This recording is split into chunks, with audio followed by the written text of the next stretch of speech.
এমন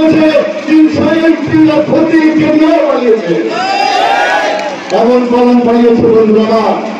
আজকে আমরা সেই নেতা গ্রহণ করি, সেই নেতা আদর্শ বিশ্বাস করি, যে নেতা আমাদের কৃষকের কথা ফেলেছিলেন, যে নেতা আমাদের শ্রমিকের কথা ফেলেছিলেন, যে নেতা আমাদের মায়েদের কথা ফেলেছিলেন।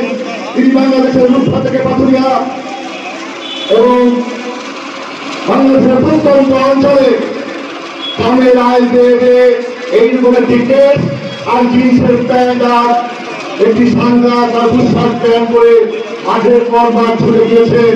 তিনি গিয়েছেন কৃষকের কাছে, তিনি বলেছেন বাংলাদেশ সোনার মাটি, বাংলাদেশে বীজ করলে ফসল হবে, তুমি শুধুমাত্র এই বীজটুকু নিয়ে ধান ফলাও, এই বীজটুকু নিয়ে শস্য ফেলাও, বাংলাদেশ সোনার মাসুল ফলা সোনার বাংলাদেশে পরিণত হবে।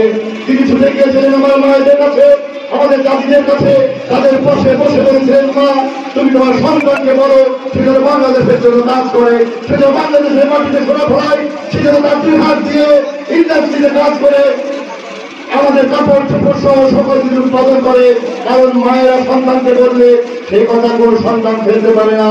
মাটির শান্তিতে বসে সেই মায়ের সাথে বান্তা ভাত দিয়েছিলেন। সেই মায়ের হৃদয়ের ভিতরে জিয়া রহমান আছে, সেই কৃষকের হৃদয়ের ভিতরে জিয়া রহমান আছে, সেই শ্রমিকের নয়নের ভিতরে জিয়া রহমান আছে। এই জিয়া রহমানের নাম কখনো কোনোদিন মুছে ফেলা যাবে না। সেই জন্য আমরা বলি বাংলাদেশের হালের শীষে জিয়া মিশে, জিয়া মিশে আছে শ্রমিকের মাঝে, জিয়া মিশে আছে আমার রক্তবালিকার মাঝে, জিয়া মিশে আছে আমার জাতিদের হৃদয়ের মধ্যে, জিয়া মিশে আছে আমাদের মা বোনদের হৃদয়ের মধ্যে, জিয়া মিশে আছে আমাদের শ্রমিক কৃষক মেহনতি মানুষের হৃদয়ের মধ্যে। কোথায় সেই জিয়াকে শেখ হাসিনা আমাদের সেই জিয়া আমাদের কল্যাণে আজকে আমরা এই সুন্দর বাংলাদেশ পেয়েছি, সুন্দর সুফলা বাংলাদেশ পেয়েছি। বিশ্বের মানচিত্রে মাত্র 3টা বছর জিয়া রহমান ক্ষমতায় ছিলেন। যখন তিনি ক্ষমতায় যান তখন তার বয়স মাত্র 43 বছর।